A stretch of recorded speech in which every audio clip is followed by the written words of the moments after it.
Welcome back to Unscripted. Today we're going to talk about Your Circle Matters. So Jeremy, what kind of circle are we talking about? So,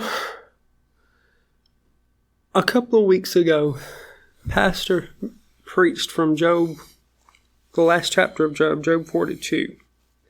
And it got me to thinking specifically.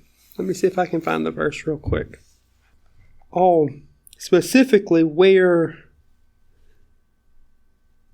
it was after Job prayed for his friends and God began to turn his captivity. Well, so roughly, Job 42 verse 10, it says, And the Lord turned the captivity of Job when he prayed for his friends. Also, the Lord gave Job twice as much as he had before. Then there came there unto him all his brethren, and all his sisters, and all they that had been of his acquaintance before, and did eat bread with him in his house. And they bemoaned him and comforted him over all the evil that the Lord had brought upon him. Every man also gave him a piece of money, and every one an earring of gold. That really got me to thinking. The people that, because we know that there's been, I don't know how many sermons preached about Job's three friends. And good, bad, or indifferent, they played a part. They came to see him. It had not crossed my mind that save those three friends and his wife, nobody else he knew. Scripture is very, very clear in that the three friends that take up the majority of the book are the only people that came to see him while he was in the middle of his trial. Now, we know that they accused him of wrongdoing, which God knew that they were speaking evil of him for no reason. But it caused me to think there's times in our lives that God will allow people to withdraw from you for a season. Yeah. Because verse 11 states, then all of the people that knew him came to see him, even his family. There are times in our lives that God will cause people to refrain from coming near you or having fellowship with you like they once had. And it could be for any number of reasons. My mind also goes to 2 Samuel, I think it is. Pastor mentioned it in his sermon this morning. 2 Samuel 6, when David's bringing the Ark of the Covenant back. And how he danced before the Lord with all of his might.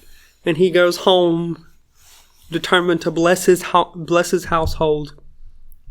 And what is he met with? He's met with a wicked spirit. Yeah. His own wife. Well, how glorious you look today, in a very sarcastic manner. Right.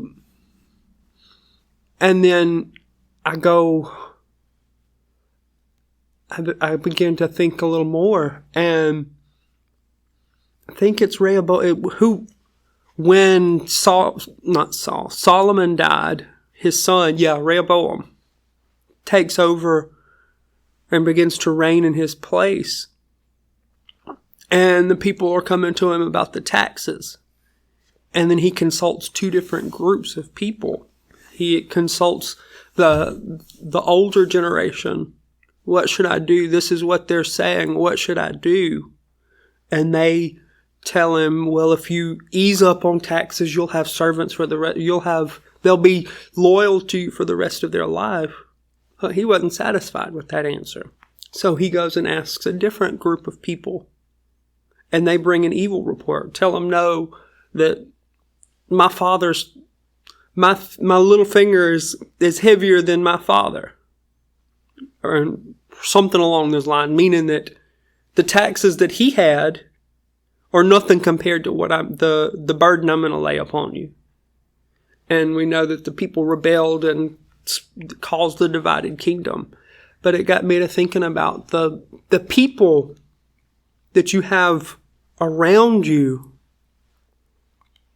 play a very vital role. Now, I've mentioned two very negative instances, but there's other instances in Scripture where it's not negative, like the man that his friends let him down through the ceiling. They literally brought him to Jesus, and had they not brought him to Jesus, he would have still been lame. He still would have been paralytic. Yeah. It kind of goes back to the last episode we did about the voices. Yes, absolutely. Because, and that's your friendship circle is different in that you aren't getting random things that you don't know the person behind it on the content that you have on social media. Right. But at the same time, you think you know your friend group good enough. Right. And then, and you have different levels to your friend groups. You have your core people. Yes. That you trust with just about anything. You can talk to each other about anything, and you trust that they won't go and share any of those details. And then outside of that, you have some more people. Your acquaintances. That you consider friends. And I would say they're more friends than acquaintances. And that you may not, they're not your core group though. Right. But you can still allow them to. They have a level of access. Yeah. And then you have your acquaintances that if you see them at a camp meeting or you see them in town, you're not. If you talk to somebody and say, hey, I got a friend that does this or this is, I consider them a friend. But you don't have that relationship with them. But I mean, even look at David and the group, because you have David's mighty men. Yep. How much did they have? How much access did they have to the ear of David to help make some decisions in the kingdom? And then you look at Israel and Judah after the divided kingdom of the court of the king. That you had that where you had the evil of Israel, and then in Judah you had a mixture of evil and wicked kings. Right. And you had some better ones, but they didn't fully go back to the way of the Lord. And even Esther, in the book of Esther, you had Mordecai, and then you had Haman. Right. You had Haman in the ear of the king. But in the end, it ended up with Mordecai and Esther in the ear of the king. That brought deliverance to them. Right. And I mean, throughout the scripture, you have instances of your close friends, the people you depend on, has a lot of help for you. Or it can hurt you. Right. And I've thought about this too, because like you have presidential elections and you look at qualifications. Most, you would be more the expert on this, but most presidential candidates or those that have sat in office, I think at least up to President Obama, had military service. Most of them were lawyers or they were involved in law in some way. Yeah. It's not a required qualification, but you look at it, it's kind of like a benchmark to look at. But at the same time, you could take a regular citizen and vote them into office, and it's about the cabinet members that you surround yourself. Right. Even look at on a congressional level. You may run for a Senate seat for Mississippi or a House seat for Mississippi and win it. And you may not know anything about what you're doing, but you're going to have staff that can help you. Right. A prime example of that is President Adams, President Washington and President Adams. George Washington had a phenomenal cabinet around him. So much so that when Adams took over and was elected president, he held on to President George Washington's cabinet. Yeah. Because they were strong individuals, but they weren't in his corner. Right. And it caused him, it was disastrous for him because he didn't have the right people in his ear. Yeah. Now, one thing about friend groups, you can have your best friend, but you don't want anybody that agrees 100% with you. Right. You need that one person that's going to tell you. Not even being an adversary, but somebody that would take an idea you said, and they'd kind of pick at it. Because that's what iron sharpens iron. Because if you have somebody that goes 100% with you all the time, you're probably going to get in a bind somewhere. Right. But if you have somebody that comes up and says, hey, that idea you had, here's a flaw. Right. Or something like that. Because that's where you sharpen yourself with other people. In your speech and just in general life, having people that will help you. Right. To walk in the things that you need to walk in. And, I mean, just to be able to sit at somebody's table and to have access takes a lot of trust. Right. There's a lot of things that go along with that. And then, I mean, you look throughout history at U.S. presidents, prime ministers of Britain. I'm not as well versed in the Asian cultures and all, but the destinies have been played out throughout history because of the people. Right? I've been reading a Churchill biography, and there's a lot of times where people got mad at him. He ended up being right. Did he come across the right way? Probably not. But he ruffled enough feathers that he had respect among people, even though he may not have been perfect. And back to Job, I mean, he had a circle of friends that just came and stared at him. Yeah. I mean, just imagine that. Some calamity in your life. And they just sit there and they just stare look at you at for several days before they ever say a word. And then after they stare at you, they start accusing you. Like, what? You did something. We don't know what it is, but you did something to make God mad. When he didn't do anything. It was a God-ordained test. I saw I don't know if it's a podcast, like a clip of a podcast or something, but I just remembered it, or preaching, whatever it was. But the first thing that the devil took from Job was his worship. Yep. Because he took the flock. And we worship with our hands and our voices, and even with our tithe and offering. But they worshipped with sacrifice. That's right. And that's the first thing he took. But that didn't stop him.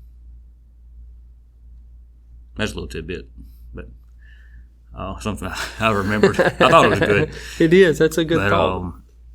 But you got to have people that uplift you, that will stand by you, that won't necessarily accuse you. Because you're going to have people from the outside in that don't know the story. But at the same time, the people close to you that you trust, that you've told, will know if you've gone into a Job instance, or if it's a self-caused instance, or self-inflicted, I guess you could say. Yeah. Because sometimes we're just stupid. We make bad decisions and all that, and that's just consequences are very real. Yes. And then sometimes it's not us. Sometimes it's God trying to get our attention or trying to do something in our life that's going to turn out greater then we get everything. But And see, that's exactly where my mind went with the end, where I started with Job. It could have very well gotten to him that, hey, these are the only people that came to check on me. These are the only people that came to see me when I was literally at my lowest point. But it could be that God strategically caused them to withdraw and not come around. Yeah. Because of the influence. Because we never know what's going on. Correct. We don't. What's going on in the background. And there's some friends that will turn on you. Mm-hmm. You may have been lifelong friends, and something happens, and then you go through a situation, and then it's just like, well, I thought you were going to be here. Mm-hmm. And then at the same time, it may be a blessing to you that they aren't. Right. Because you can have that accusing friend, or you can have that uplifting, I'm gonna be here friend. Yep. Because there's times you want to talk to somebody about something, but if you talk to them, they're going to try to come up with a way to respond. Mm-hmm. Or sometimes you don't need a response. You just need someone just need somebody listening. Like Moses and Aaron, somebody that's gonna be there to hold your hands up while you're in the middle of something. Yeah. The support that you can bear with somebody, and be with them and help guide them in a way that you don't even have to speak. Yep. As long as you don't just sit there and look at them and stare at them for 7 days. Yeah. Was it 7 days? I think it was 7 days. As long as you don't sit there and stare at them. But I can just imagine how annoying that would be. While you're over there scraping boils with the pop shirt and all that. And that'd be rough. But, yeah. So I guess the takeaway is be careful who's in your friend group. Mm-hmm. Be careful who has access to you. And then, if someone steps away, don't be offended by it. Yeah. Because sometimes God pulls them away. Mm-hmm. And then you may have the answer why. Or you may not. We may not. Okay. That's good. Good thought. Well, that's a little bit shorter episode, but that's no big deal. We hope this encouraged and helped you, and will help you in the future if you ever come back and listen to it and find yourself in a situation like that. Oh. But we hope you enjoyed this episode, and we look forward to seeing you on the next one.